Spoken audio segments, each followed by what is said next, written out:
कितना सुने काँव काँव थेतरबाजी झाँव झाँव।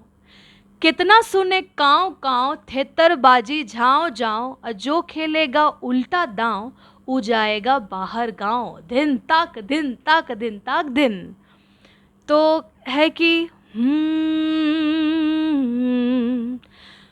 फिर से वादे सुनाई दिए हैं वही। फिर से वादे सुनाई दिए हैं वही। पर इरादे असल जाने हैं या नहीं। फिर से उंगली पे होगी निशानी मगर साल दर साल किस्सा कहानी मगर। अब जो है जेब कतरा उसे सोट दो। अब जो है जेब कतरा उसे सोट दो। जिसमें फ्यूचर दिखे तुम उसे वोट दो। जिसमें फ्यूचर दिखे तुम उसे वोट दो। क्योंकि कितना सुने काँव काँव थेतरबाजी झाँव झाँव। जो खेलेगा उल्टा दांव ऊ जाएगा बाहर गाँव। दिन ताक दिन ताक दिन ताक दिन। और जैसे कि मैंने कहा कि ये जो इस बार का चुनाव है वो बहुत ज़्यादा एडवेंचरस है, क्योंकि एक तरफ हमारे हैं अनुभवी चाचा जी और दूसरी तरफ जोशीले भतीजों के बीच इस बार इलेक्शन होने वाला है। तो उस पे मैंने ये कहना चाहूँगी कि राजनीति का लफड़ा तो सदियों से है। चाचा भतीजा का झगड़ा तो अभी ये से है। अब की जीते कोई हार अपनी न हो। अब की जीते कोई हार अपनी न हो। वोट पर फिर कोई वार अपने न हो।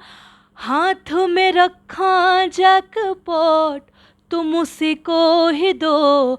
जो हो रिस्पॉन्सिबल वोट उसको ही दो। कि जिसमें फ्यूचर दिखे वोट उसको ही दो। जिसमें फ्यूचर दिखे वोट उसको ही दो। तो सारे बिहार की जनता से मेरी यही रिक्वेस्ट है और मैं यही अनुरोध करती हूँ कि जिसमें फ्यूचर दिखे आप उन्हीं को वोट दें। जो लगता है जो कैंडिडेट्स काबिल हैं, जो आपको लगता है कि अपने वादे के पक्के हैं, उनको वोट दे। पार्टी कोई भी जीते, कोई भी दल जीते, लोकतंत्र की हार नहीं होनी चाहिए। हमें लोकतंत्र को जिताना है और बिहार को आगे बढ़ाना है और मजबूत बनाना है।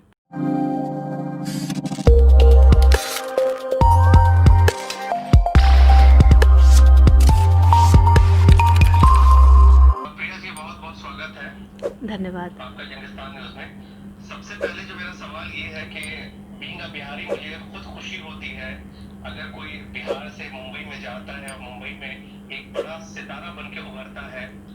तो आज जो है हमारा मुद्दा ये है कि बिहार में इलेक्शंस हैं जी। क्या बॉलीवुड और क्या भोजपुरी स्टार्स और क्या पॉलिटिशियंस, क्या ब्यूरोक्रेट्स, सब लोग अपनी कहीं ना कहीं एक प्रेजेंस दर्ज करा रहे हैं। मोदी जी भी आने वाले 23 तारीख को बिहार में अपनी रैली की शुरुआत करने जा रहे हैं। जी बताइए आपका जो आगमन हुआ है इस बार वो किस उपलक्ष्य में हुआ है? क्या आप वोट डालने के लिए बिहार पहुंची हैं? जी, सबसे पहले तो यंगिस्तान न्यूज़ को बहुत बहुत धन्यवाद। आपका धन्यवाद मुझे यहाँ बुलाने के लिए। और बहुत इस बार मुझे लगता है कि ये जो बिहार यात्रा मेरा हो रहा है इलेक्शन को लेके, ये पहली बार मैं आई हूँ इलेक्शन के पॉइंट ऑफ व्यू से, क्योंकि ऐसे तो हमें सिर्फ शोज़ में ही आने का मौका मिलता है और पटना तो हम आ नहीं पाते हैं। तो देखिए, पहली बात है कि हम जो बिहारी से बड़े सीधे साधे होते हैं, लेकिन जो राजनीति है वो हमारे खून में है, तो मुझे भी आना ही पड़ा। और मैं कलाकार हूँ, तो मैं कलाकार के पॉइंट ऑफ व्यू से बोलूँगी और मैं लोकतंत्र के समर्थन में आई हूँ और कैसे अपने संगीतमय अंदाज से लोगों को जागरूक करूँ कि जो सही हैं, जो लोग काबिल हैं, जो आपको लगता है कि जो कैंडिडेट डिज़र्विंग हैं और जो अपने वादे के पक्के हैं, उनको वोट दीजिए। तो उसके वही मेरा मेन रीज़न है कि मैं क्योंकि संगीत एक ऐसी चीज़ है जो हर इमोशन में आप यूज़ करते हैं, चाहे आपको मोटिवेशन की बात हो, चाहे आप दुख हो, सुखी हो। तो मुझे लगता है कि संगीत से ज़्यादा मोटिवेशनल थिंग कुछ हो नहीं सकता, और सरस्वती माँ की कृपा है कि मुझे ये चीज़ मिली गई है, मुझे ये चीज़ गिफ्ट मिला है। तो मेरी ये कोशिश है कि मैं इस बार का जो इलेक्शन है, जो इतना रोमांचक इलेक्शन है, क्योंकि इस बार का जो इलेक्शन है वो कहते हैं मतलब मुझे ऐसा लगता है कि बहुत ही ज़्यादा एडवेंचरस है, क्योंकि एक तरफ हमारे अनुभवी चाचा जी हैं और दूसरी तरफ जो है हमारे जोशीले भतीजों के बीच इलेक्शन होने वाला है। तो मैं भी बहुत ज़्यादा एक्साइटेड हूँ, और मैं चाहती हूँ कि मैं संगीत में तरीके से हमारे बिहार के जनता को अपील करूँ कि जो काबिल हैं आप उन्हीं को वोट दें। जी, तो बीइंग अ आर्टिस्ट आपका काम होता है लोगों का मनोरंजन करना। जी जी जी। बात है उसी परिप्रेक्ष्य में हम आपको देखना चाहते हैं कि डेफिनेटली। तैयारियां करके आप मुंबई से बिहार आई हैं, हाँ। लोग को ये बताने के लिए कि 5 साल के बाद ये जो है फेस्टिवल आया है डेफिनेटली और आप डेफिनेटली। उसमें बढ़ चढ़ करके भाग लीजिए। आपका मकसद भी यही होगा, हमारा भी यही है, इसीलिए हम मुंबई से बिहार आए हैं। तो क्या लोगों के लिए आप संदेश लेकर के आई हैं मुंबई से बिहार? तो मैं जो हूँ ये संदेश मैं आपको चाहती हूँ कि मैं अपने गायकी के थ्रू बताऊँ, गाने में करूँ।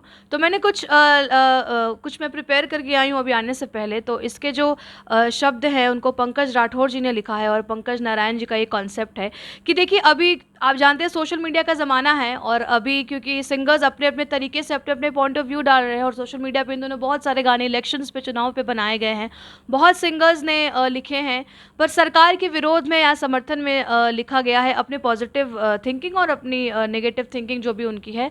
मैंने सोचा कि थोड़ा जनता के पॉइंट ऑफ व्यू से और लोकतंत्र के पॉइंट ऑफ व्यू से कुछ बनाया जाए, तो मैं वो आप लोग को सुनाने की कोशिश करूँगी।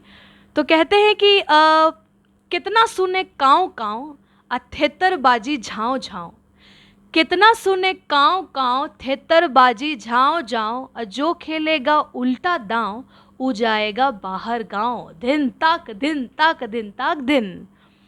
तो है कि फिर से वादे सुनाई दिए हैं वही, फिर से वादे सुनाई दिए हैं वही, पर इरादे असल जाने हैं या नहीं। फिर से उंगली पे होगी निशानी, मगर साल दर साल किस्सा कहानी, मगर अब जो है जेब कतरा उसे सोट दो, अब जो है जेब कतरा उसे सोट दो, जिसमें फ्यूचर दिखे तुम उसे वोट दो, जिसमें फ्यूचर दिखे तुम उसे वोट दो। क्योंकि कितना सुने काँव काँव अथेतरबाजी झाँव झाँव, जो खेलेगा उल्टा दांव ऊ जाएगा बाहर गांव, दिन ताक दिन ताक दिन ताक दिन। और जैसे कि मैंने कहा कि ये जो इस बार का चुनाव है वो बहुत ज़्यादा एडवेंचरस है, क्योंकि एक तरफ हमारे हैं अनुभवी चाचा जी और दूसरी तरफ जोशीले भतीजों के बीच इस बार इलेक्शन होने वाला है। तो उस पर मैंने ये कहना चाहूँगी कि राजनीति का लफड़ा तो सदियों से है, चाचा भतीजा का झगड़ा तो अभी ये से है। अब की जीते कोई हार अपनी न हो, अब की जीते कोई हार अपनी न हो, वोट पर फिर कोई वार अपने न हो।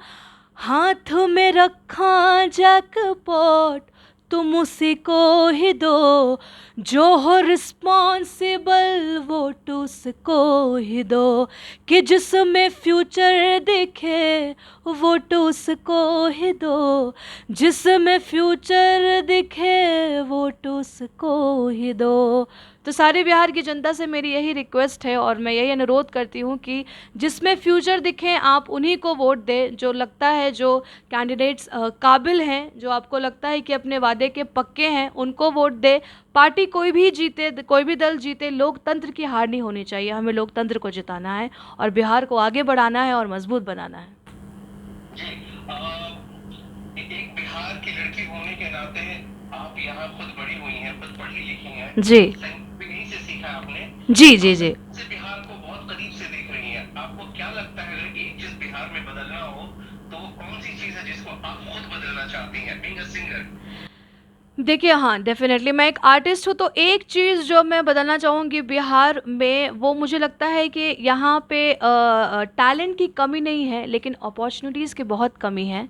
बहुत सारे टैलेंट है। मैं खुद बिहार से हूँ और मैं हर जगह बोलती हूँ कि I am proud of being Bihari. मुझे बिल्कुल शर्म नहीं आती है ये बात कहने में कि मैं बिहार से नहीं हूँ, क्योंकि खुद बिहारी भी होके लोग कतराते हैं अगर आप बाहर जाएँ, चाहे आप किसी भी क्षेत्र के हों, अगर आपसे पूछा जाए कि आप कहाँ से हैं, तो मैंने देखा है, क्योंकि मैं आस-पास रही हूँ, तो इस चीज़ को फ़ील करती हूँ कि अगर आप बिहार से हैं तो थोड़ा-सा शेम फ़ील करते हैं कि हम बिहार से नहीं हैं। लेकिन मुझे लगता है कि इसमें शेम की कोई बात नहीं है। जिस मिट्टी के आप हैं, आपको तो सीना चौड़ कर बोलना चाहिए, और मैं हर जगह बोलती हूँ कि मैं बिहार से हूँ और प्राउड बिहारन हूँ। तो एक चीज़ जो मैं यहाँ पे खुद भी कोशिश कर इन फ्यूचर मेरा ये प्लान्स है कि मैं यहाँ पे सिंगिंग के अच्छे institution, not not even singing, जो आर्ट्स के, कला के क्षेत्र में, चाहे वो डांसिंग हो क्योंकि या सिंगिंग हो, यहाँ पे अच्छे जेन्युइन गुरु शिक्षक जो संगीत की शिक्षा दें, ताकि यहाँ के जो बच्चे हैं उनको असली मार्गदर्शन मिल सके। संगीत जो हमने जिस तरीके से सीखा है, गुरु शिष्य का जो परंपरा होता है, जिस तरीके से हमने सीखा है यहाँ पे, अब जहाँ तक, अब तुम मेरे इतना तो आना जाना होता नहीं है, बट फिर भी पता चलते रहता है लोगों से, तो अच्छी शिक्षा ज़रूरी है, क्योंकि यहाँ पे बच्चों में टैलेंट है, बट सिर्फ टैलेंट होना नहीं होता, उसको निखारने की ज़रूरत होती है। और सबसे इम्पॉर्टेंट है कि उसको कोई बूस्ट अप करने वाला होना चाहिए। पेरेंट्स डेफिनेटली बहुत लोगों के सपोर्टिव हैं, नहीं है, लेकिन एक गुरु का महत्व बहुत इंपॉर्टेंट होता है आपकी लाइफ में, क्योंकि आपको वही एक सच्चा गुरु ही आपको सच्चा मार्गदर्शन देगा।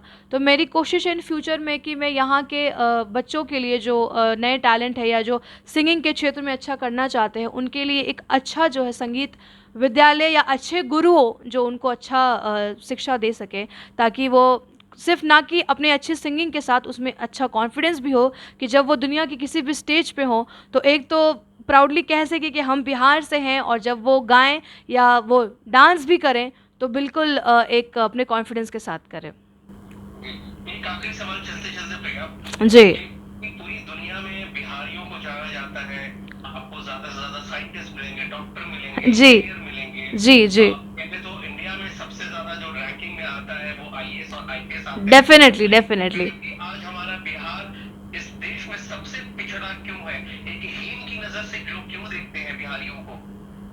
इस पे तो मैं यही कहना चाहूँगी, सही आपने कहा कि आईएएस बहुत सारे आईएएस हैं, आईपीएस सब बिहार से निकलते हैं। क्योंकि जब मैं एक चीज़ मैं ऐड करना चाहूँगी कि जब मैंने भी अपने संगीत की शुरुआत की थी, तो हालांकि मेरे पेरेंट्स बहुत सपोर्टिव हैं, लेकिन फैमिली मेम्बर्स कहते थे कि अरे मतलब इतनी अच्छी हाइट है या पर्सनालिटी है तो तुम आईएएस करो, आईपीएस करो। तो मुझे लगा था कि सही बात है, बिहारी वो तो करते ही हैं, लेकिन कुछ मतलब क्राउड से हट के भी करना चाहिए। हम क्यों नहीं आर्ट्स में भी आगे बढ़े? हम क्यों नहीं, सिर्फ हम क्यों आईपीएस और जो है आईएएस में उलझे हुए रह जाएं? अगर आप में टैलेंट है, अगर आपको भगवान ने अलग टैलेंट से नवाजा है, तो उसमें भी आगे बढ़िए।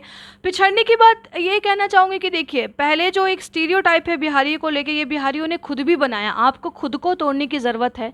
आप अगर कहीं बाहर जाते हैं तो आप खुद भी प्राउड होकर बोलिए कि हम बिहार से, क्योंकि आप जब खुद ही अपने शहर को, अपने सिटी को प्रमोट नहीं करेंगे, तो दूसरे तो फिर क्या ही आपको समर्थन करेंगे, वो आपको क्या ही सपोर्ट करेंगे।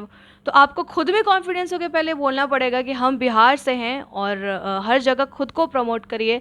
कभी मत कतराइए कि आप बिहार से नहीं हैं, क्योंकि हम जब तक खुद को नहीं बढ़ाएंगे हमें दुनिया नहीं जानेगा। और मुझे लगता है कि बिहार में बहुत टैलेंट है, चाहे वो पढ़ाई लिखाई तो है ही, पर जो आर्ट्स की अगर मैं बात करूँ तो यहाँ के बच्चे बहुत टैलेंटेड हैं। उनको सही अपॉर्चुनिटीज़ की ज़रूरत है, और ख़ुद का स्टीरियोटाइप तोड़ने की ज़रूरत है, क्योंकि उनको ऐसा लगता है ना, क्योंकि मुझे बहुत सारे लोग बोलते हैं, या जो यंग बच्चे हैं वो भी पूछते हैं कि दीदी हम ऑडिशन के लिए बाहर जाते हैं, लेकिन मतलब उनको खुद को बोलने में कि बाहर जाएंगे तो हमें बिहारी बोल के हटा दिया जाएगा। नहीं, आप में वो कन्विक्शन लाइए अपने अंदर, और बोलिए कि हम बिहार से हैं और अपने टैलेंट में कोई कमी मत रखिए। जब आप कन्विक्शनली वो काम करेंगे तो ऑटोमेटिकली आपको लोग सपोर्ट करेंगे, क्योंकि बिहार, बहुत सारे ऐसे बिहारीज़ हैं जो मतलब देश दुनिया में नाम कर रहे हैं। मैं खुद भी कोशिश करूँ, अभी तो मुझे खैर बहुत आगे जाना है। अभी मेरी छोटी सी कोशिश है ये कि मैं पटना से निकलकर मुंबई में अपने क्षेत्र में काम कर रही हूँ, पर मैं हर जगह जाऊँगी और हर जगह यही बोलूँगी कि मैं सबसे पहले एक बिहारी हूँ और मुझे इसका बहुत ही ज़्यादा गर्व है। तो खुद के स्टीरियोटाइप को तोड़िए, खुद की जो आपकी सोच है पहले उससे निकलिए, तो ऑटोमेटिकली लोग आपको भी रिकॉग्नाइज करेंगे। तो बिहारी के सम्मान के लिए एक कोई गाना आप अपनी तरफ से डेडिकेट करना चाहती हैं, 2 लाइन? चलिए, मैं अभी बिहारी का सम्मान तो डेफ़िनेटली मैं एक फ़ोक गाना चाहती हूँ, क्योंकि मुझे लगता है कि इस पे भी एक बात है कि बाहर जो लोगों को लगता है कि बिहार मतलब भोजपुरी है, और भोजपुरी को लेके लोगों के मन में ना एक अश्लीलता सी फैल गई है कि अच्छा बिहार का तो फिर भोजपुरी आप गाती होंगी। लेकिन शायद लोगों को बताना चाहती हूँ कि जो बाहर के लोग हैं कि हमारे बिहार में कितने प्यारे प्यारे, कितने सुंदर सुंदर, चाहे वो मैथिली हो चाहे वो भोजपुरी हो, वो कितने प्यारे प्यारे बोल और ट्यून और गीत है। तो मैं एक फ़ोक सुनाना चाहूँगी, मैथिली फ़ोक, जो मुझे बहुत पसंद है और लोगों ने इसको बहुत प्यार दिया है कि